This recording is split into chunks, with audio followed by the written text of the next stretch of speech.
So, ano pag-usapan natin, hindi tayo matotrouble? Hindi, pag-usapan naman natin yung mga ilang positibo. Dahil puro negatibo pinag-uusapan Para wala natin. Sige nga, maghanap ka nga. Diba? Wala nang pick, wala na. Meron bang positive? Ito, naibalik na si Pink sa Blue Ribbon. Diba? Sure na yun, no? Ay, hindi pa sure yun. Willing na siyang bumalik. Willing na bumalik. Sure na yan. Sure na yan. Kung Sabi niya, botohan. sabi niya, sure na yan. iboto nila ako. Iboto siya. Siya, ilan ko niya, dahil pagbobotohan pa yun. Pero ibig sabihin, the very fact na umokay na siya, sa 10 yun, sa 10. after niyang bumaba. Diba? Oo. So, maganda yun. Magandang, dahil nasisira institusyon eh. Alam mo, hindi natin, gusto kong tanongin kanina, nabusan tayong oras eh. Okay, kung makabalik si Ping sa Blue Ribbon, raratsada pa ba siya like before or will he have to modify his style? Kasi the last time, may mga umalma na senador. Yes. At ngayon, pag may umalma na senador ulit at very very narrow yung margin ng majority eh. Oh, yeah. Pag may umalma na senador, baka may mapalitan si Tito. Sabi nga ni Ping, baka mapalitan si Tito Soto. Pag napalitan si Tito Soto, baka mapalitan si Ping.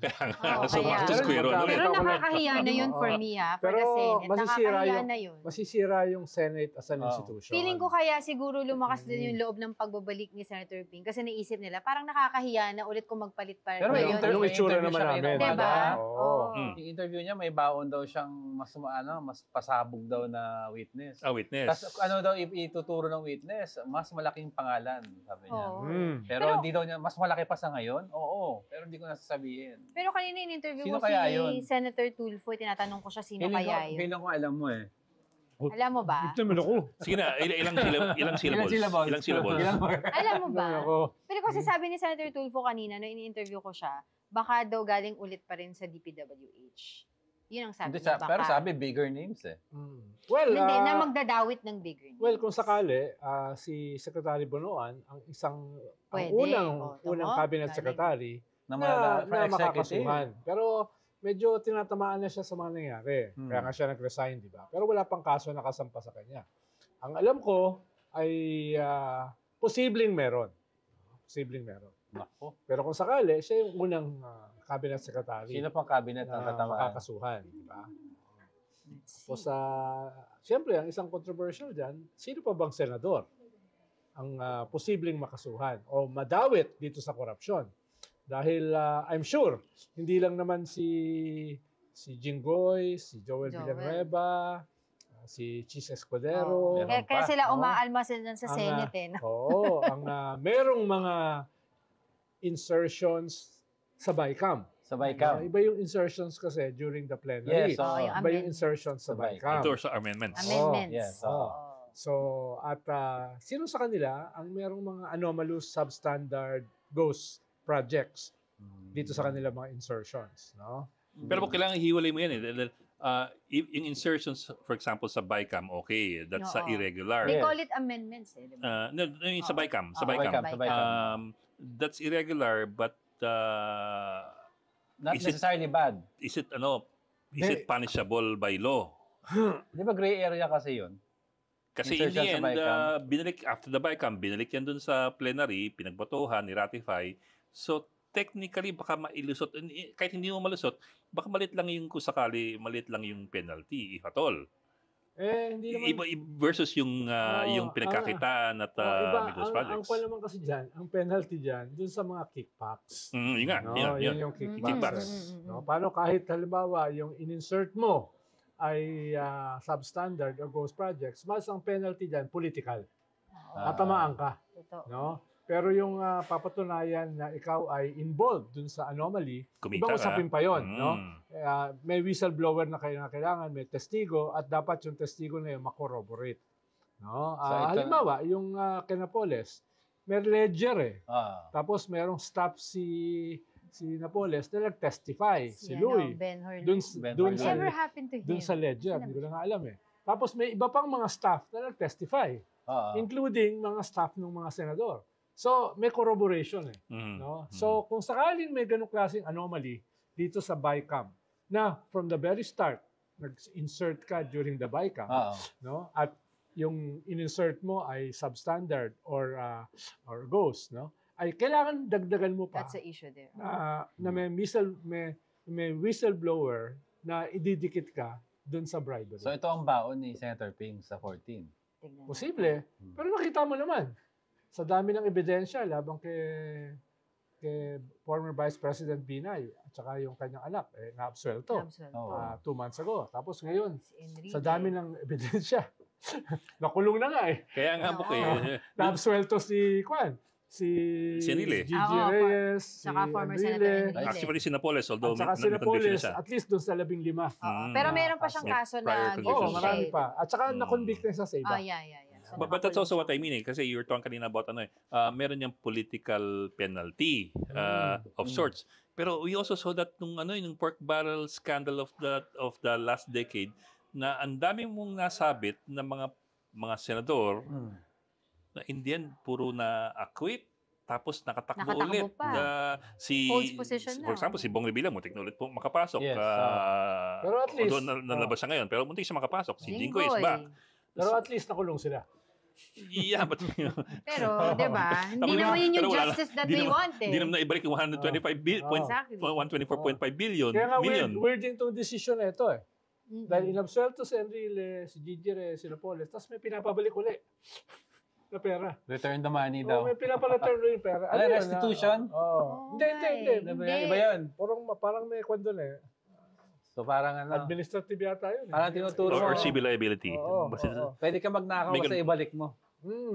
Ganda naman pero di ba yung sinabi ni Ombudsman Remulla recently, meron daw middleman na nagsasabi sa kanya na may mga lawmakers, hindi natin alam kung retired na or currently na lawmaker na gusto daw quietly magbalik na lang ng pera galing dun sa mga alleged. Diba? Kung pwede, wag na lang daw siya banggitin. Pwede ba yun? Pwede ba yun? Diba? That's right. Kaya nga tinatamaan yung ating mga institusyon eh. Diba? Dahil sa mga ganitong pangyayari. Dito sa ombudsman. Nag-decision yung ombudsman before, si Carpio Morales, na i-dismiss si Joel Villanueva. Tapos may 10 days na calendar days para mag-file ng motion for reconsideration. Tapos, 3 years. Wala na tayong nabalitaan. Tapos ngayon, biglang, nung magpapadala ng letter, si Ombudsman Remulla sa Senate para tanungin sila tungkol dito sa dismissal na ito, anong status, ay meron na palang reversal. No, na hindi naman na-publicize. Actually, at hindi ganun kalinaw kung umabot pa sa 10 calendar days. Actually, I reviewed the Ombudsman Act of 1989 eh.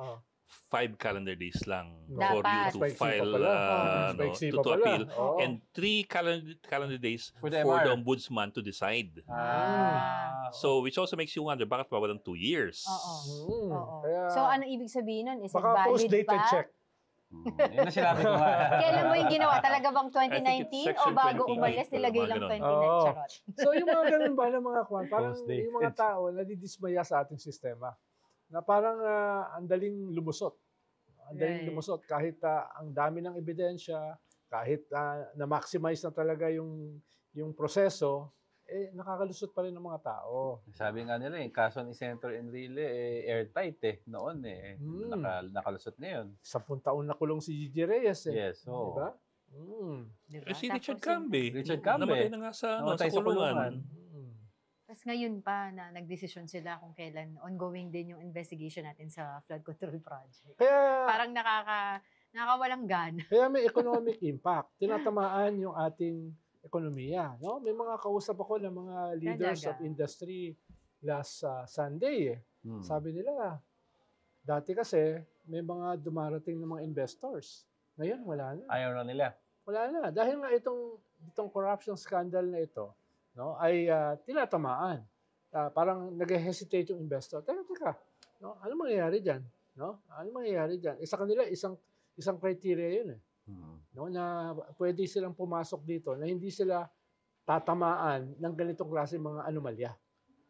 Na masama for business. So kailangan may makulong para mabalik yung confidence. Oo, dahil sabi nga Tsaka hindi fall guy. Oo, sabi nga mismo nung SEC ba 'yun? SEC head.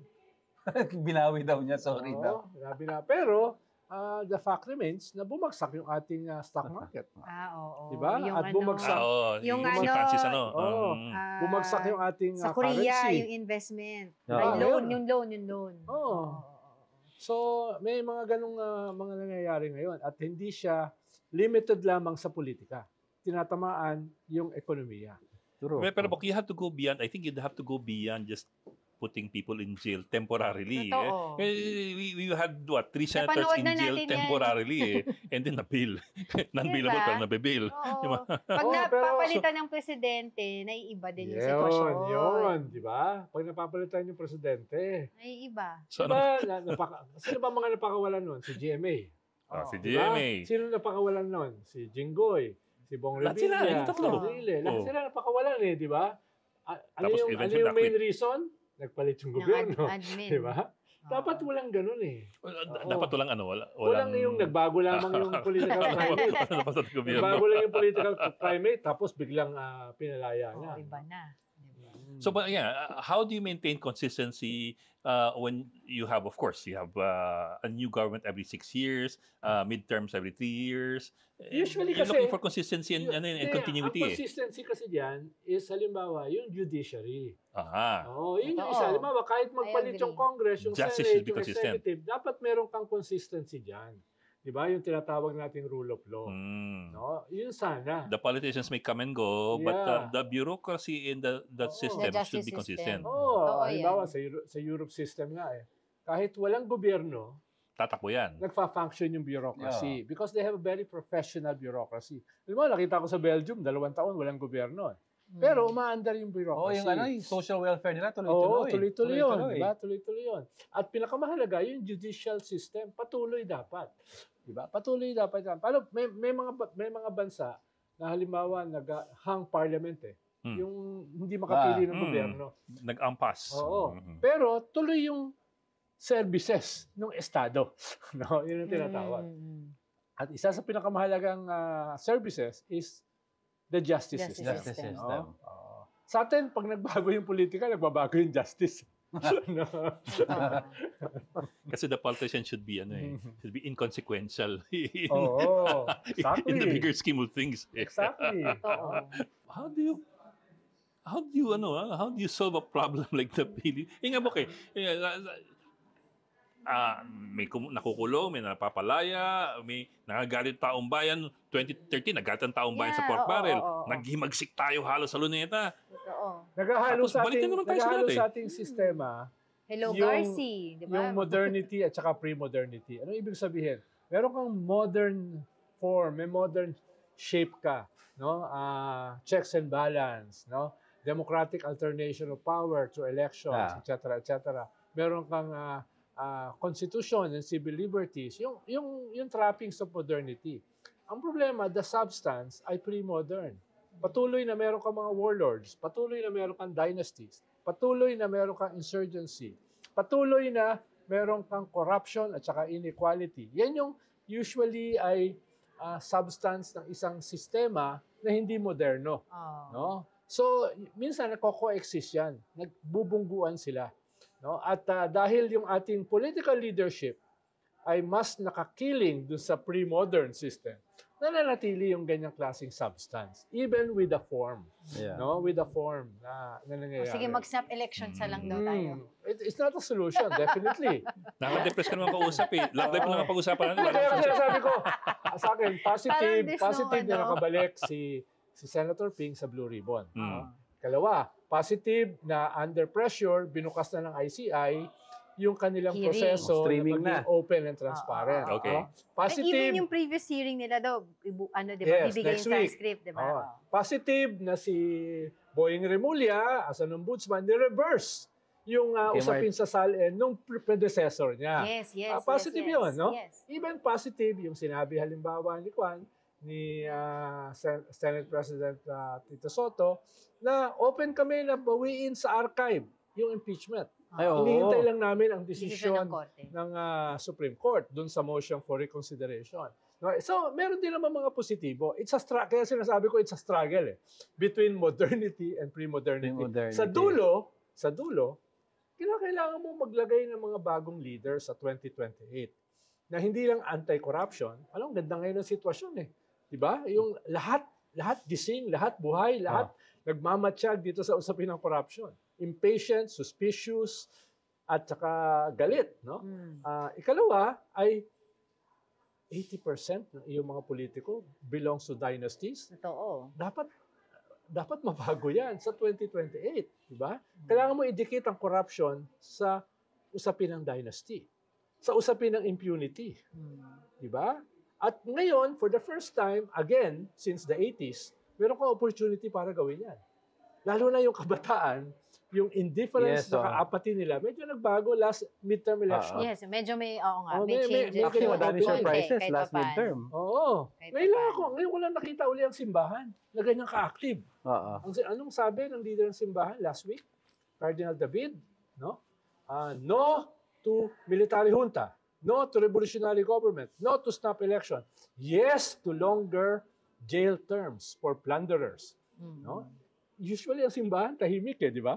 Ngayon maingay sila. Yung pastoral letter sila on Sundays, medyo maanghang na ng konti Very frank na Oo. Tsaka yung prayer, don't let the evil corrupt politicians ruin our souls. So may bago kang ethos na wala dati. No? Na sana ma-sustain going into 2028. That's a sana question, hindi ma-hijack. paano ma-sustain? Yan na rin hijack natin. Sana hindi ma-hijack. Direkta natin. November 30, may malaking rally may daw. mass actions. Ang Trillion Peso March, Trillion di ba? Peso Yes. At I think ang Iglesia ni Cristo, meron din mass action. Sasali sila. Kasi nung nakaraan at September 21 rally, hindi sumali ang Nawala iglesia, sila nun. diba? Oo. Anong implikasyon nun? Well, malinaw naman, kung matutuloy yung Iglesia ni Cristo, malinaw naman kung nakalino sila politically.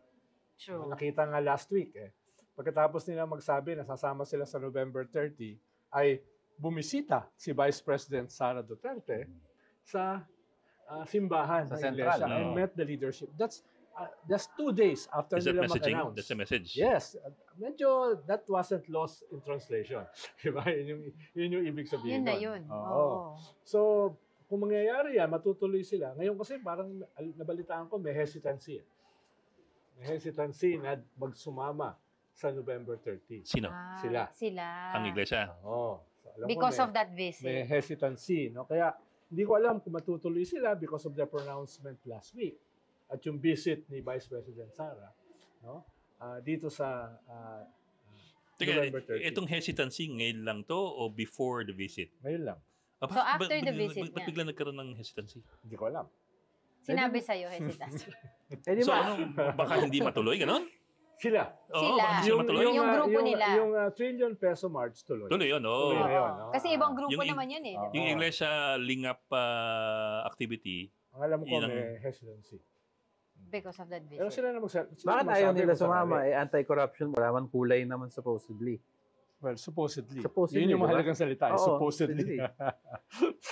Paano ngayon kasi, halimbawa, yung ombudsman, yung Congress, yung Quadcom, Blue Ribbon, yung ICI, medyo unti-unti nang binabalik, hindi lang sa kasalukuyang gobyerno, kundi sa previous government. Yung investigasyon. Nabuhay uli ang Parmali. Yes. Buhay uli.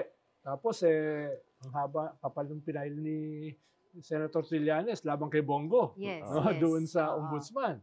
No? Tapos, may nag-file yung impeachment na kaso ni Sara, pinali niya yun sa ombudsman nung nag-file ng impeachment sa Congress. So, ibig sabihin, nararamdaman nila na medyo lumalapit. Kung sasabihin mo anti-corruption ka, anong ibig sabihin nun? Then may issue din ng corruption Oo. during their time. Anong ibig sabihin nun? So, Binubuhay ngayon yung 51 billion na pondo ni Pulong in less than 3 years sa kanyang distrito. sa district. No? Saan napunta yon? So, medyo nagsisimulang magpanyan. Nag-escalate yung mga mag-escalate. so kumbaga, anti-corruption feeling lang nakatutok sa isang panig. Ang sinasabi ngayon, ang lengguwahe, ang corruption, ang anti-corruption, ay dapat hindi lang ngayon. Kung hindi, pati dun sa Dati previous. Dahil, halimbawa, itong libo-libong flood control projects, hindi nagsimula ngayon. Oo. Nagsimula yan sa previous government. No? Yung mga ganun ba? So, kung ikaw ay sasama sa isang anti-corruption rally or campaign, dapat malinaw sa iyo na hindi lang ito corruption ngayon, kundi corruption before. Doon pa nag-escalate Doon nagsimula ang escalation ng flood control Diba? Ano, binigyan sila ng alam ko, binigyan sila ng master plan Ah. para maging gabay sa flood control. At Isang si- master plan si na Babes. si Babe binigay niya sa Duterte And- government na nakadikit Paano ang flood control kasi dapat nakadikit sa water impounding. Mm. Saan mo dadalhin yung tubig ulan? Tubig ulan. Saan mo ilalagay para hindi siya maging baha? No? Yun yung bahagi ng master plan. Saan mo ilalagay ang flood controls? Sa mga watershed, sa mga river basins, etc. Yun ang ibig sabihin ng master plan. No? Hindi yung libo-libong flood control projects. Kung tinapon mo sa basura yung master plan na yon na pinag-aralan at binuo ng ilang taon, tapos bigla kang magkakaroon ng libo-libong flood control projects dahil mas marami kikita dyan ng mga politiko. Kahit papano, tatamaan ka sa investigasyon. Diba, sabi nga ng Secretary Babes, tinabi lang daw sa gilid yung master plan niya. Tapos nakita niya isang lumabas sa Caloocan, yung pipes na nung binuksan ni Congressman Erice, walang outflow.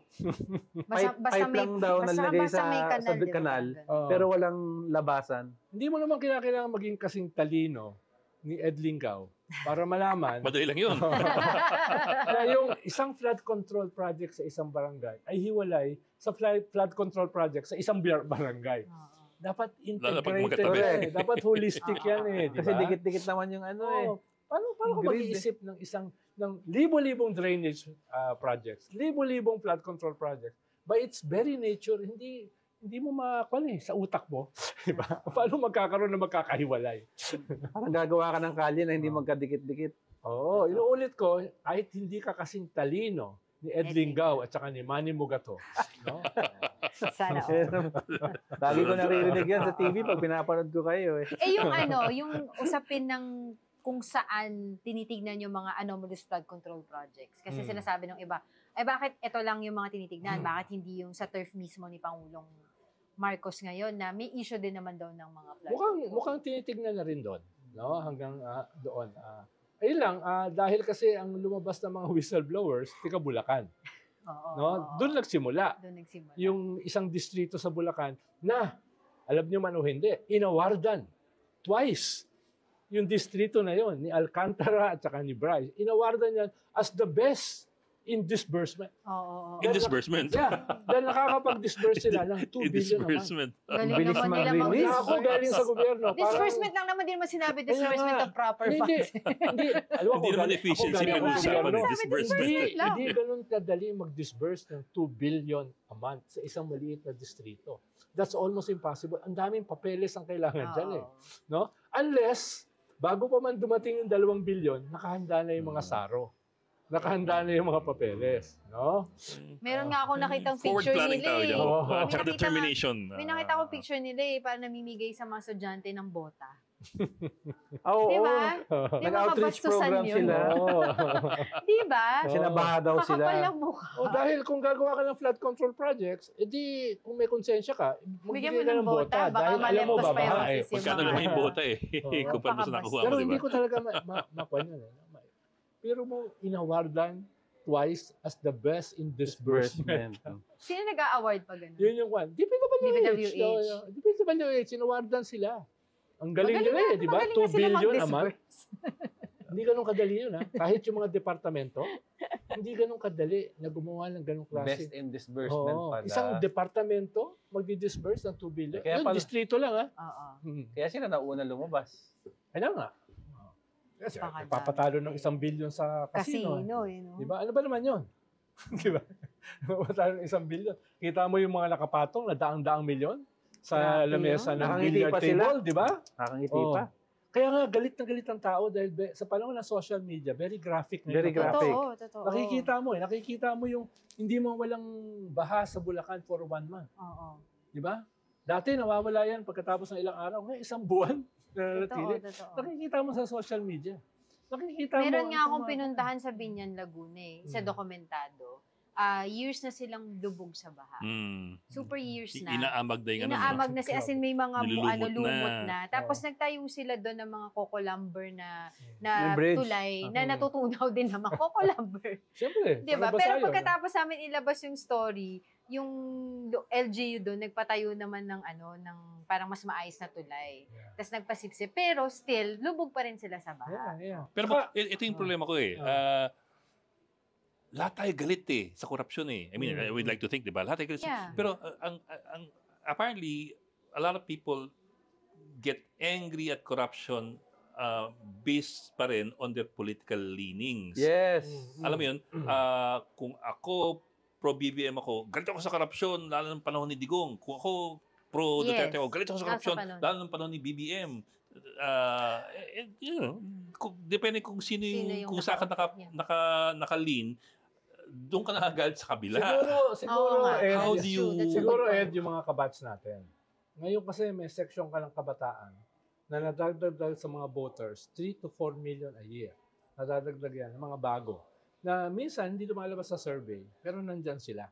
No? Usually indifferent yan walang pakialam Pero ngayon, nagiging pakialamero na.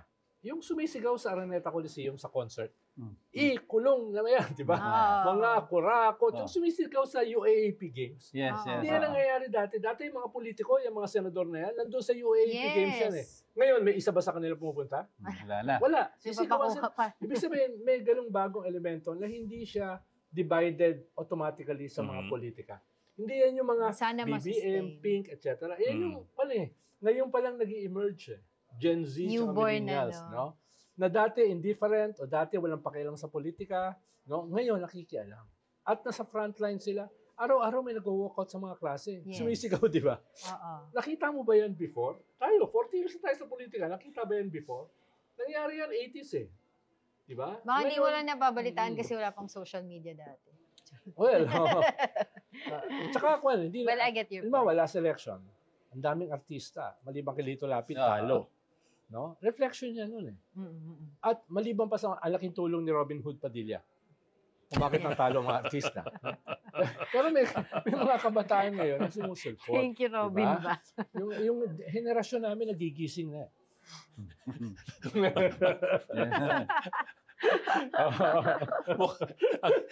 ang relasyon natin nagigising dahil tulog mong maghapon dahil nung linggo, nagsalita ako sa UP Benton Hall, yung Seniors for Seniors Association. Puro mga ako yung nagbukang pinakabata Mga seniors talaga. Seniors for seniors. Seniors for seniors. Sabi ko, ito yung ating kasalanan. No? Itong ganitong sistema. Wala tayong nagawa. Ngayon, may opportunity para baguhin. No? Pero parang tayo yung kumadrona para dito sa susunod na henerasyon na nagsisimulang mag-isip. Nagsisimulang mag-assert ng kanilang kapangyarihan na dati hindi. Kailangan nating turuan tayo bago tayo malaos, bago tayo mawala sa kasaysayan. Hawiin na natin yung daan para sa kanila. That's no? true. At very empathic yung mga matatanda dun sa Benton Hall nung Sabado. Tama. Ayaw namin isumpa kami ng mga apo namin na wala kami nagawa.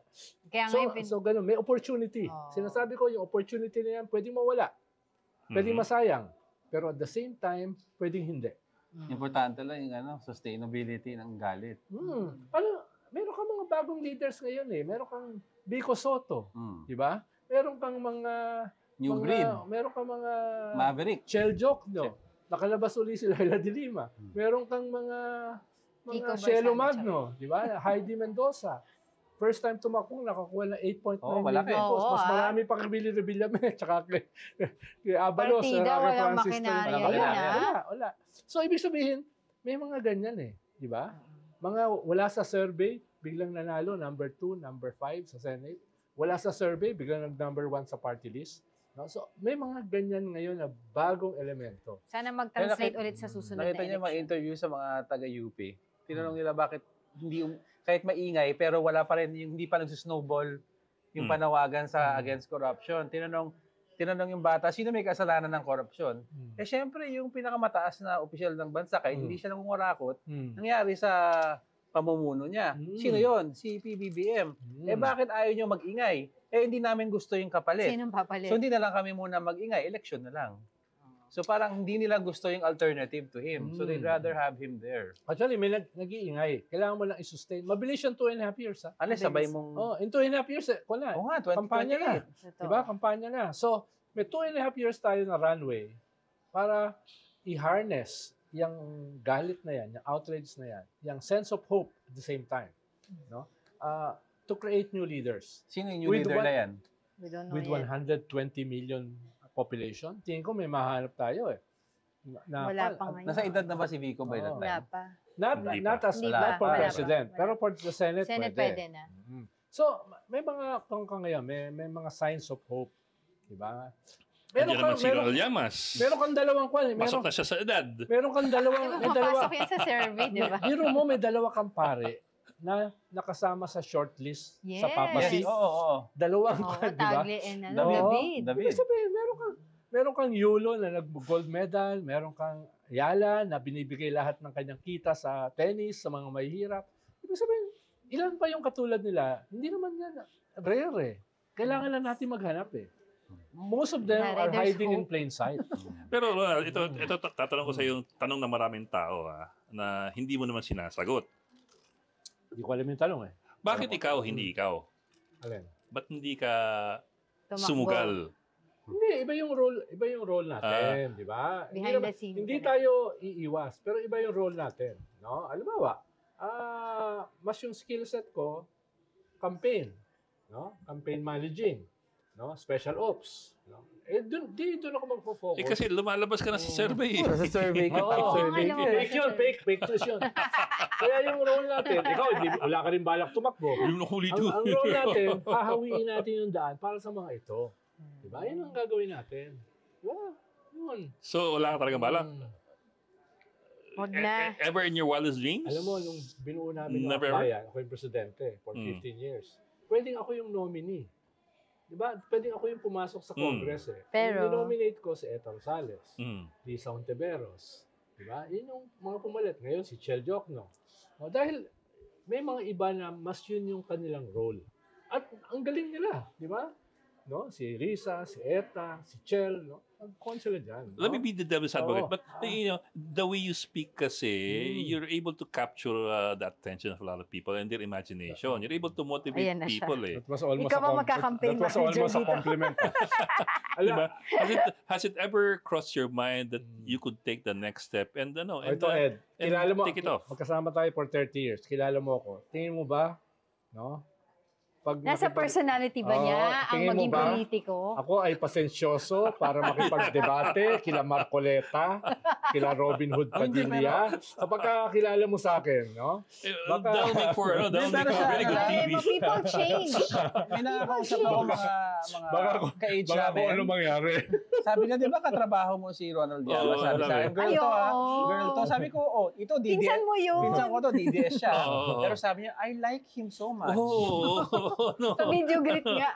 Sipin mo, DDS yan, pero gusto si Ronald. Sa love life ni Pinoy. Ay, teka lang. Hindi ko gusto yung direction nito. DDS yun, DDS yan, pero gusto si Sir Ronald.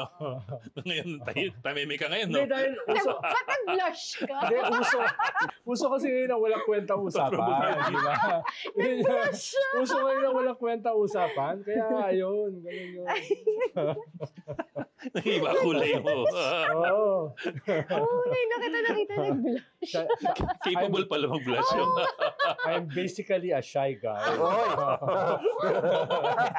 Hindi ba napapansin? Ako ay mahihain. May quote ka ng Army. Basically a shy guy. Hello? Oh well. Maraming relax sa sinabi mo. I'm a shy guy. Imagine mo kung nakipag-debate sa Senado o sa Kongreso. Diba? That'll make for but that'll make for an enlightened citizenry when they watch you and listen to you cross swords with Baka literal swords yun. and guns. May collection pa naman ako ng swords. May nakalagay sa AK na lang. Ilan nyo na to. Baka yung gabel lumilipad din. Ano na to? But that might just raise the bar of the discussion in the legislature. Baka malo. Bakit? Ibig mo sabihin na talaga low yung bar of discussion there. Hindi ko nagsabi nun. I was just implying it. Nung sinabihan nga ako ni Congressman Rolly Zamora, but hindi ako pumasok as party list rep. Sabi ko kay Rolly Zamora, Kong Ronnie, kung ikaw ang kadebate ko, si Ed Selagman, si Pabling Garcia, si Ted Boy Locsin. Ayan, papasok ako. Pwede makipagdebate, di ba? Pero kung mga kadebate ko, yung basic grammar, mali. Di ba? uwi na lang ako sa bahay. Diba? Sino yung mga ayaw mo ka, Hindi, nakakadebate mo si Barisaga, Marcoleta. Di ba? Meow, meow, meow, meow. Mag-ganon. Okay, sa Senado, kadebate ko si Bato. Diba? Okay na ako. dito na lang ako sa safe house. Ito talaga si Edo. Parang hindi na ako kilala, di ba? Hindi ko na di-discuss yung pagkakakilala niya sa akin. Baka saan pa mapunta. Pero may tawag dyan, sir, di ba? Sa paper-blush, no? Kingmaker ang tawag dyan. Kingmaker. Oh, wow! Diba? So inihintulog ka kay Vic Rodriguez. Oo. Gusto mo ba yun ka-debate? Doon ako nakakita ng libro na yung mukha mo, yung buong cover. Diba? Yung Kingmaker. Diba? Ngayon ako nakakita ang libro, yung buong mukha mo yung cover. Diba? Sayang yung page Vic. Matagal ko lang kilala si Vic. UST yan eh. Sayang yung page daw. Sabi ko, Vic, pag-ayos ka naman, Vic. Huwag ko naman gawing cover yung buong mukha mo. No? Imagine mo yung libro ni Manny Mogato, buong mukha niya. Magabi naman, no? Hindi siya magsakasya. Oh, grabe kayo. Parang Halloween yun eh. No? Gano'n, Tito Mogs. Matatapos ba ang administrasyon na to na may makukulong talaga dyan sa flood control Permanent project kulong, na yan? ha? Hindi temporary. Hindi lang fall guy. Ganito na lang. Kung walang makulong, no? Baka hindi matapos itong administrasyon na to. Talaga? Talaga? Waiting on the side, maraming mga puwersa na ayaw na siya ay umabot ng 2028. At lahat sila ay hinihintay lamang dito sa nilunsad niya na mahiya ka campaign. No? Kung walang mangyayari at kung aabot mismo ito sa kanyang official family, no? Ay tingin ko gagamitin nila yan ng trigger doon sa hindi naman nila tinatago na layunin na pabagsakin siya. Di ba, openly, itong mga DDS, sila Caselli, nagrarally sa Edgestra, anong call nila? Pabagsakin. Yes. Di ba? Very open yan eh. Ngayon ako nakakita ng mga nagrarally na openly sinasabi, pabagsakin. Yung sinabi ni Browner, kanausap niya mga retired officers, na sinabihan siya mismo na sumama sa kanilang coup. Di ba? Ibig sabihin, may mga forces na ganyan. May mga nag-uusap. Na halos nakalantad na. Paano yung hindi pa nakalantad? Anong hinihintay nila na walang mangyari dito sa anti-corruption? Tsaka yung abangan natin yung sinasabi sa survey, 20% na fence-sitters. Yung mga nag-aabang ng results. Yung undecided. Paano kung napikon na sila? Tama. Pero at the same time, for the first time, sabi ko nga, yung simbahan, bungabanat, pero ang sabi, malinaw sa kanila, they don't want to throw the baby with the bathwater. Magkaroon ng pagbabago, paglilitis within this framework, constitution. Kahapon, for the first time, naglabas ng statement ang labor and management. Hindi nangyayari yun, together, na binabanatan ng corruption na widespread, na hindi pwede na barya-barya lamang ang resulta nitong anti-corruption movement na ito. Dapat talaga malawakang pagbabago. At the same time, sinabi nila, tutol kami sa any extra constitutional means. Extra constitutional. Historical na, magkaaway yan eh. Management at labor, no? Front page sa Inquirer at sa Philippine Star. Pero ngayon... So, may mga ganyan ngayon. Simbahan, labor, management, nagsasabi ng almost the same statement. Kailangan i-consummate ito, dalhin sa logical conclusion, pero within constitutional limits. Pag di naabot yan in a year and a half? Well, di abangers yung isa. Year and a half, Ako nga, in a few months eh. Kung wala silang... Sabihin mo, before campaign, kung walang maabot ng gano'n. Ako, just a few months. Just a few months. In a few months, kung walang mangyari dyan, naku, sasabog yan. Tingin mo, by January, kung wala pa. Sasabog yan. No? Yung galit ng tao. Usually, both sides to. Usually nangyayari ang pricing Pebrero, di ba? Yung ubus na yung pera mo ng Pasko tsaka New Year, galit ka. No? Galit mo utang babayaran. Mo, utang ka, di ba? Ganyan. Tapos, usually kami na Enero tsaka mag-survey ka rito, dyan ba sa mga loob ang mga tao, mainit ang ulo. Sisisihin nila yung tapos makikita nila, wala nangyayari sa anti-corruption, naku, no, magwawala yan. At merong mga gagamit sa kanilang galit para sa ibang layunin. Sino yung gagamit? Ito mga overtly nagsasabi na pabagsakin na yan. Mag-withdrawal of support. Mag-coup. Lantara na. Hinihintay lang nila yung tipping point. February nga yan. Pwede. Trigger. Point. No? halimbawa, yung mga kumausap kay Browner, dapat pinakulong niya yun eh. Hindi eh. Oo, di Ibig ba? sabihin, Oo. Pero parang ang tinitira yung pension nila eh. Yun yung, Di ba? halimbawa, kami, 2006, kinriticize namin si Arroyo, kulong kami ni Randy David at yung walang pong kasama namin. Doon sa 20,000 na nagmarcha, doon sa 20th anniversary ng EDSA. EDSA. No? Criticism lang ha. Oo. Ito, lang parang kinausap yung Pababagsakin Armed ng Forces ano eh. Chief of Staff para himoking sumama sa kanila para pabagsakin ng gobyerno. Eh, ba't wala man silang isang kaso? Baka natakot naman sila na pag hinuli itong mga to, maging trigger yon for for an action. Posible, pero halimbawa, naglabas sila ng statement, di ba? Na yung pension. Pension, yun nga Mga sabi ko, sasama pension rito na ay lang. tatanggalin namin. 160, 180,000 yan. Masakit yan, di ba? Pero hindi So- daw pwede galawin yun kasi nasa constitution. So may sa chilling batas. effect, di ba? May chilling effect na kahit man lang yung tinapik man lang, no? Yes. Bata-bata, hindi pwede yan. Hindi pwede yan. No, hindi pwede yan. No, pabagsakin mo gobyerno openly, hinihimok mo yung chain of command, Oo. no? Eh di lalo silang may encourage na walang parusa, Oo. wala man lang tapik sa kamay. Mali mo behind us may ginawa. Ha? Mali mo tinapik behind Sana, us. sana. Parang for 4 decades, overused yung katagang sedition Oo. sa mga charge sheet. Pero ngayon biglang nawala yung, Oo nawala nga. yung sedition Oo. sa revised penal Buti code. na lang, meron kang Manny Mugato na naglabas niyan. No, nung September 24, di ba? Oo, nilabas niya. Saan nga ba galing yun? Oo, hindi ko alam kung saan niya nakuha ang mga chismosa yung sinulat niya.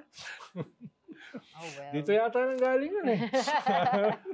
Anong tingin mo? Ito bang November 30, dapat bang mangamba? Well, Pinag-usapan natin kasi yung trigger point eh. Oo. Trigger point, tsaka yung confluence of events. Well, yung- yes and no. Dahil nga, yes, merong mga gusto mag-hijack.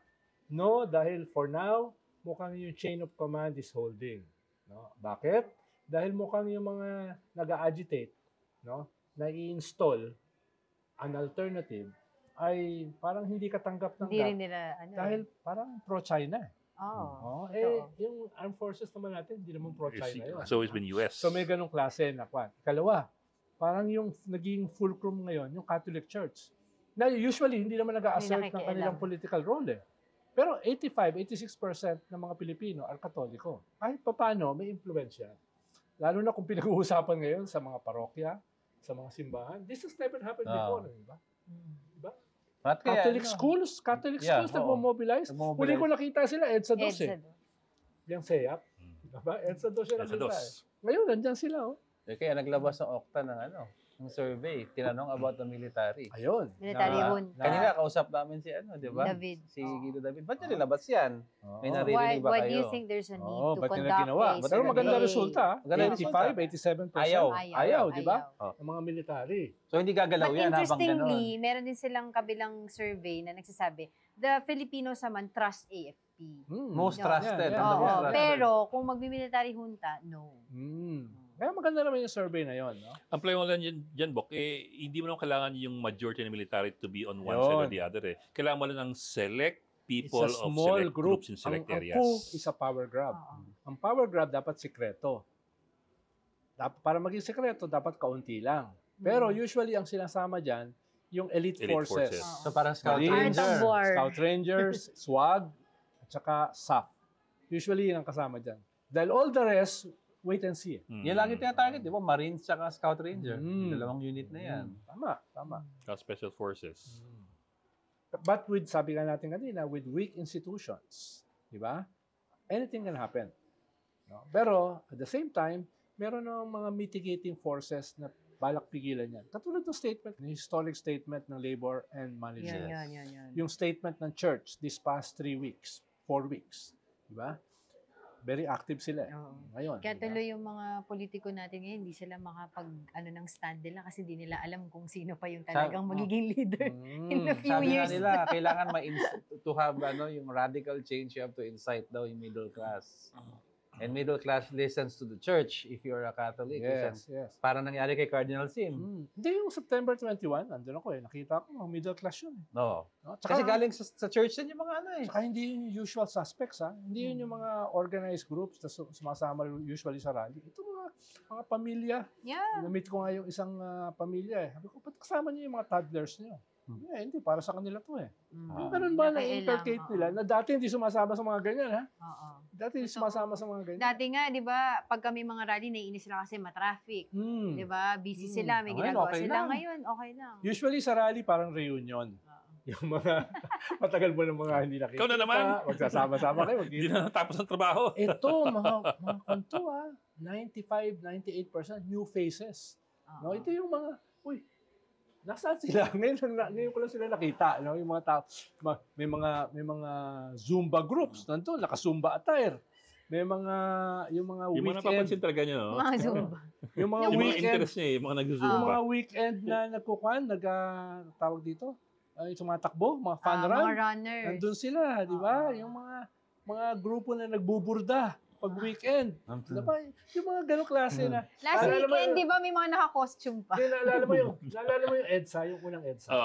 Halo-halo yung tao Halo-halo yung mga tao. May nag-aerobics, may mga madre, nagdadasal, naka-rosaryo. Mayroong mga aktivista nandun sa isang sulok, di pinapansin. Estudyante, Pero karamihan kasi, 98% di mga aktivista nakita ko uli yun no September 21 at sigurado ko makikita ko sa November 30. November 30 will be bigger. Bigger than this nationwide. last one. At nationwide birthday siya. mo yun. At nationwide. No?